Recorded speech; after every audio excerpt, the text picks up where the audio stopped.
Bonjour à tous et bienvenue sur la chaîne de Polyfab 3D pour cette première vidéo dédiée à l'impression 3D résine. Pour le moment, cette chaîne était exclusivement dédiée à l'impression FDM ou dépôt de filaments fondus, mais il nous a semblé important d'également vous transmettre des informations, des astuces, des conseils sur l'impression résine. C'est une technologie d'impression qui est réellement complémentaire aux technologies FDM. On retrouve fréquemment en environnement professionnel les deux machines côte à côte pour justement répondre chacune à leurs applications spécifiques. On retrouvera des avantages à utiliser les imprimantes FDM dans certains cas, mais dans d'autres, ce seront les imprimantes résine qui auront l'avantage. Le sujet d'aujourd'hui va permettre à tous ceux qui découvrent les technologies résine de bien cerner justement les différences et les points forts de chacune des technologies. Le sujet qu'on va aborder aujourd'hui, vous l'avez vu, ce sont donc les supports d'impression 3D, en l'occurrence ici, pour l'impression résine.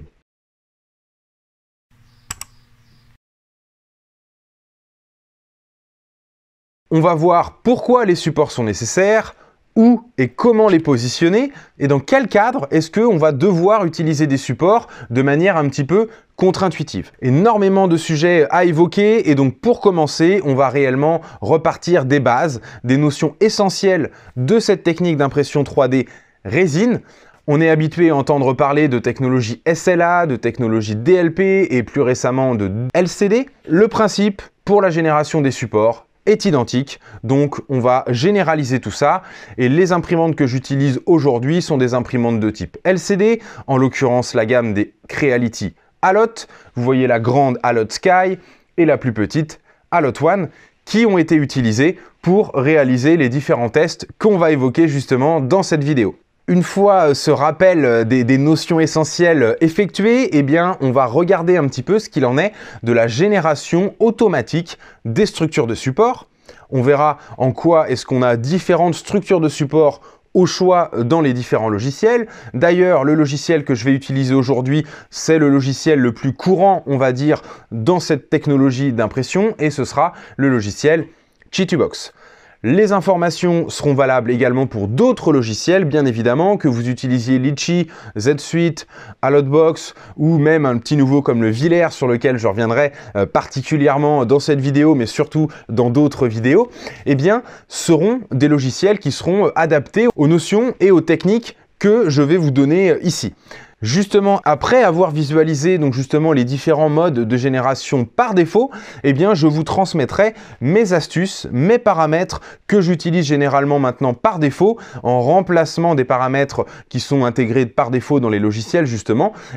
Vous retrouverez justement en description la possibilité de télécharger mes profils de support, on va dire, que vous pourrez ensuite réimporter dans votre logiciel Chitubox par exemple. Comme je le disais, on va partir des bases et voir donc pourquoi est-ce qu'on a besoin de support, à quels endroits, dans quel cas, et pourquoi est-ce qu'en résine on a parfois besoin de support que l'on n'avait pas forcément nécessité à avoir en FDM. La première information à avoir en tête correspond à la méthode de fabrication des imprimantes résine. Que ce soit SLA, DLP ou LCD, on va retrouver les mêmes phénomènes. La logique à respecter étant de toujours maximiser l'adhérence de l'objet sur le plateau par rapport à ce qu'il en est de l'adhérence de la couche sur le fait. Cette notion effectivement est très importante et va justifier l'orientation parfois étrange que l'on va devoir appliquer sur certains modèles 3D. Effectivement, il va falloir limiter au maximum la dimension de la couche au regard de la zone qui est en contact avec le plateau. La logique est un petit peu différente de l'impression FDM parce que ici, un objet qui aurait pour vocation de s'imprimer à plat avec une belle zone d'accroche au plateau, ici, c'est ce genre de pièces-là qui crée le plus grand risque de décrochage lors justement du changement de couche. On va créer un effet de succion lorsque le plateau va se soulever. Il y a un risque que la pièce accroche davantage au FEP que au plateau, et c'est dans ce cadre-là qu'on va orienter les pièces de manière généralement à limiter la zone de la couche qui est en train de se créer. Donc c'est la première chose, on va simuler tout ça tout à l'heure au niveau logiciel en montrant les résultats d'impression d'un cube dans les différentes inclinaisons et avec la génération des supports. La deuxième chose à avoir en tête est plutôt logique et correspond maintenant à l'inclinaison, les pentes, les overhangs que vous allez avoir sur certains modèles 3D. Ici, effectivement, ça semble assez logique que lorsque l'on construit par couche, eh bien effectivement, il y a un certain niveau d'inclinaison qui va nécessiter l'utilisation de supports. La règle de base est de 45 degrés. En général, lorsque l'inclinaison varie de manière supérieure à 45 degrés, eh bien finalement, le décalage entre chaque couche est trop important pour pouvoir être autoportant. Cela est fonction bien évidemment de la structure de votre pièce. Si vous êtes en bridging, c'est-à-dire si vous avez un pontage de chaque côté et une zone justement en déport mais qui est maintenue de chaque côté, ou si vous êtes véritablement en overhang complet. Cela sera également variable en fonction de votre épaisseur de couche. Plus vous allez faire des couches qui seront fines, meilleur vous allez avoir la gestion justement des inclinaisons les plus extrêmes. On verra tout ça sur mes petits bonhommes et en l'occurrence sur le dessin du bras qui justement lui a une très faible inclinaison et on verra un petit peu la réaction des supports sur ces différentes zones. Et pour terminer, un point qui est très important et qui n'est pas forcément aussi intuitif, ce sont les islands, les îles. Ce sont des zones qui sont effectivement isolées. Il faut avoir en tête que lorsque l'on fabrique couche par couche, on a parfois certains éléments de l'objet qui finalement apparaissent au sein d'une couche, mais qui n'est pas déjà relié au modèle 3D. Donc c'est ce qu'on appelle des islands. Ces zones-là ont besoin d'être supportées car n'appartiennent à rien du tout et par défaut resteraient, elles, collées au fond du FEP, étant donné qu'elles ne sont maintenues par rien du tout. Donc ces zones-là sont les plus importantes à travailler en résine car ce sont ces éléments-là qui vont généralement être très présents sur les pièces très détaillées que l'on va fabriquer avec les technologies résine. Cette zone de island correspond généralement aussi à la première zone de fabrication de notre objet. Les premières couches de fabrication de notre objet sont finalement la première grosse island que l'on va devoir supporter. On va illustrer tout ça encore une fois avec mon petit personnage qui lui comporte effectivement pas mal d'islands. Le but de tout ça, vous allez le voir, va être de produire des supports d'impression qui sont efficaces, qui permettent de bien travailler les supports, de ne pas laisser trop de traces, mais ça va également s'accompagner du coup du travail sur l'inclinaison des modèles 3D qui n'est pas forcément intuitive et on va justement regarder ça tout de suite en prenant l'exemple du cube. Voilà un petit peu tous les différents cubes que j'ai pu lancer en impression et les différents résultats qu'on va pouvoir avoir. Donc je vous laisse regarder un petit peu plus en détail les résultats premièrement du test d'inclinaison, donc avec différentes inclinaisons et également un cube à plat qui a été imprimé. Donc on voit que les résultats sont plutôt pas forcément intuitifs encore une fois et que la version du cube qui a été imprimé finalement avec une inclinaison à 45 degrés sur une arête, et bien finalement apporte peut-être les meilleurs résultats en termes de précision dimensionnelle, de non-déformation, mais également, on va dire, en termes de traces laissées par les supports. La version qui était imprimée directement sur la pointe, donc une version qui a été inclinée 2 fois à 45 degrés, eh bien apporte elle aussi plutôt de très bons résultats. On a une légère déformation sur une des faces. Les résultats les moins probants sont pour les modèles qui ont été imprimés avec une très faible inclinaison. Donc la version imprimée à plat subit énormément de déformation. La version imprimée à 30 degrés subit elle aussi pas mal de traces et une déformation, alors que la version imprimée à 45 degrés apporte plutôt de bons résultats. La suite des tests réalisés avec ces petits cubes correspond à la capacité des différents types de supports à bien supporter justement un objet de ce type cubique avec un format de ce type-là. Donc ici, on va retrouver 3 cubes produits avec des supports light, medium et heavy. On va détacher un petit peu tous les supports et regarder les résultats. On voit que finalement l'impression à plat n'apporte jamais de bons résultats, que ce soit pour la version light, medium ou dense. On a finalement une zone en contact qui est franchement pas terrible. Pour rappel, ici, j'ai utilisé les supports par défaut. Je n'ai pas été optimiser la position des supports. On va justement regarder d'un petit peu plus près dans Chitubox quels étaient les points d'attention lorsque l'on a lancé l'impression de ces cubes. Qu'est-ce qui aurait pu être modifié pour avoir de meilleurs résultats? Et en tout cas, comment sont gérés justement les islands dans les différentes inclinaisons que l'on a pu imprimer.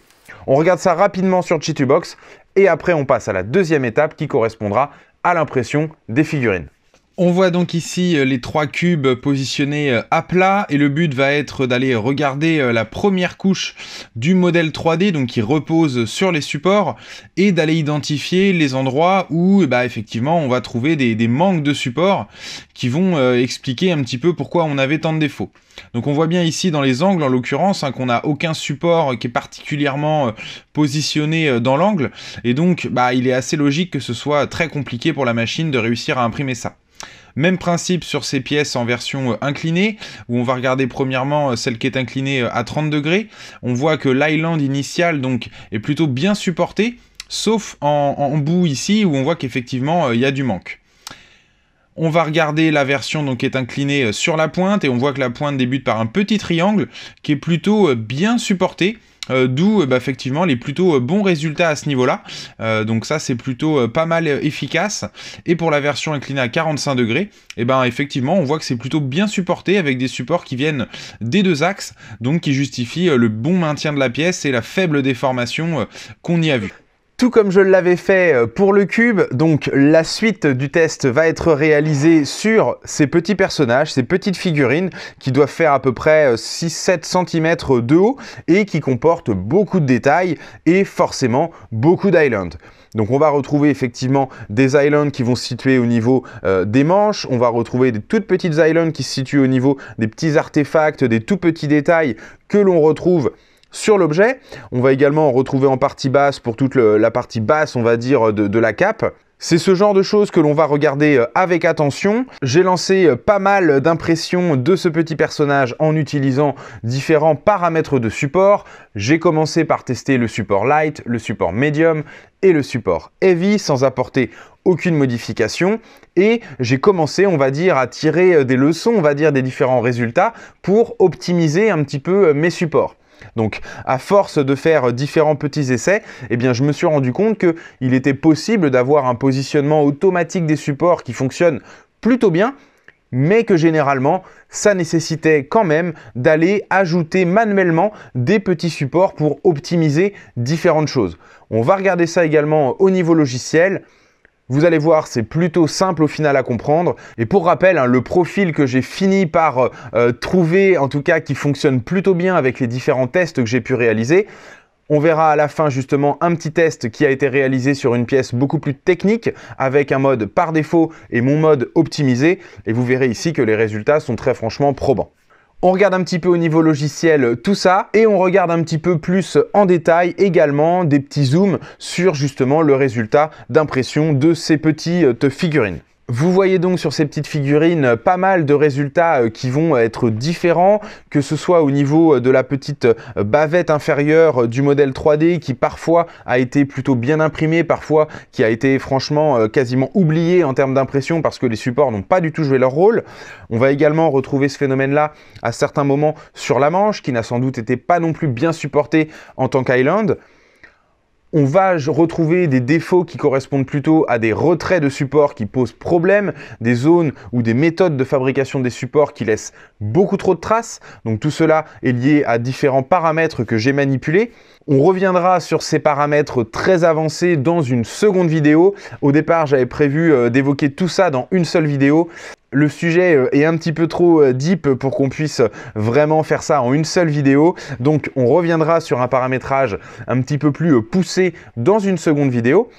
Mais en tout cas, vous avez déjà de disponible dans la description la possibilité de télécharger mon profil Medium qui va plutôt être assez performant, mais qui nécessitera quand même d'aller ajuster en fonction de la dimension de votre objet et de son poids, éventuellement le paramètre de densité, et également d'ajouter parfois manuellement des supports light sur certains endroits et des supports heavy dans d'autres. Je vous montre très rapidement comment j'ai fait au niveau logiciel pour justement paramétrer au mieux cette petite figurine après avoir fait tous mes différents essais.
Et j'enchaîne par vous montrer un petit peu ce qu'il en est de la pièce qui a été la test finale de tout ça. Donc une pièce qui a été imprimée en version par défaut et la pièce qui a été imprimée avec mes supports optimisés. Je vous laisse regarder le résultat. Vous voyez que l'une des pièces qui a été imprimée avec les supports par défaut n'avait pas du tout été suffisamment maintenue. Donc là, un manque de densité de support sur une pièce de ce poids-là avec cette densité. Pour information, quand on fabrique des objets techniques, on ne va pas forcément créer du hollow, donc on a des objets qui sont assez lourds, assez denses et qui en général ne vont pas suffisamment avoir de support lorsque la densité est à 50. Donc vous verrez que ça ne fait pas partie de mon profil d'impression, mais je vous recommande effectivement d'augmenter un petit peu la densité pour des objets techniques qui ne sont pas forcément évidés. Vous voyez que la version qui a été imprimée par défaut a failli s'effondrer et en tout cas les résultats sont très mauvais. Vous voyez qu'au moindre mouvement du plateau, l'objet bouge énormément. Donc vous vous rendez compte un petit peu de ce que ça a pu produire pendant l'impression, d'où toutes les déformations que l'on peut voir sur l'objet. La seconde version a été imprimée, elle, sans déformation. On a le rôle du support qui a été parfaitement joué et le support laisse franchement très peu de traces sur l'objet grâce justement à mes paramètres, en l'occurrence ici de pénétration et de forme de type qui ont été vraiment optimisés pour laisser le moins de traces possible mais jouer leur rôle de support. Voilà, bon, ça fait beaucoup d'informations pour une seule vidéo. Je trouvais très important pour une transition, on va dire, une première vidéo sur la chaîne de vraiment expliquer les bases de la fabrication additive en résine en remontrant vraiment quelles sont les notions essentielles à avoir en tête lorsque l'on fabrique dans ces technologies-là. J'espère que la vidéo vous aura plu. Donc je l'ai dit, mais il y aura sans doute une V2 un petit peu plus poussée sur justement l'optimisation des supports, la personnalisation des supports. Je pense que cette vidéo vous a déjà permis d'avoir peut-être de meilleurs réflexes ou des idées qui sont pas forcément intuitives que vous avez pu tester concrètement ici grâce à mes différents petits tests. Donc j'espère que ça vous aura été utile. Bien évidemment, si les contenus sur les résines vous intéressent, abonnez-vous à la chaîne pour être informé des prochaines vidéos. On n'oublie pas le FDM, on va alterner effectivement les vidéos parfois résine, parfois FDM. On va essayer de s'adresser à tous et en tout cas le but de la chaîne Polyfab 3D reste de vous transmettre des informations de manière claire, de manière pédagogique pour que vous soyez en mesure de bien comprendre et de réaliser chez vous par vous-même pas mal d'améliorations sur vos impressions. Je vous dis à la prochaine fois pour une prochaine vidéo sur les résines, je ne sais pas exactement quand. Profitez-en pour aller voir sur le site de Polyfab 3D. On a pour ces fêtes de fin d'année une offre plutôt très intéressante sur la petite Allotte One. Donc n'hésitez pas si la technologie résine vous intéresse. Elle est maintenant devenue assez abordable pour des précisions qui sont franchement excellentes. Sur des écrans 2K ici, on est à même pas 200 € sur cette imprimante. Donc on est vraiment sur des choses qui deviennent très accessibles et intéressantes. Donc n'hésitez pas à vous faire plaisir pour Noël. En tout cas, moi je vous dis à la prochaine pour une vidéo sur les résines. Et en attendant, je vous souhaite d'excellentes fêtes de fin d'année et je vous dis à très vite.